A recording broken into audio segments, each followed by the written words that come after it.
जगप्रसिद्ध लोणार सरोवराच्या पाण्याच्या पातळीत 2025 वर्षातील सप्टेंबर महिन्यापासून सातत्याने वाढ होत असल्याचं चित्र आहे.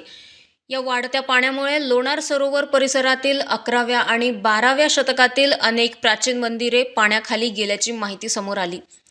लोणार सरोवर हे केवळ पर्यटन स्थळ नाही तर एक अत्यंत दुर्मिळ जैवविविधतेचं केंद्र आहे. मात्र पाण्याची पातळी वाढतच राहिल्यास या सरोवराला मोठा धोका निर्माण होण्याची शक्यता व्यक्त केली जात आहे. या गंभीर परिस्थितीची दखल केंद्र किंवा राज्य सरकारच्या कोणत्याही विभागाने न घेतल्याचा आरोप स्थानिकांनी केला आहे. त्यामुळे आता लोणारवासियांनी थेट वर्ल्ड हेरिटेज सेंटर आणि युनेस्कोला पत्र लिहून हस्तक्षेपाची मागणी केली आहे. विशेष म्हणजे 4 वर्षांपूर्वीच युनेस्कोने लोणार सरोवराला रामसर दर्जा दिला होता.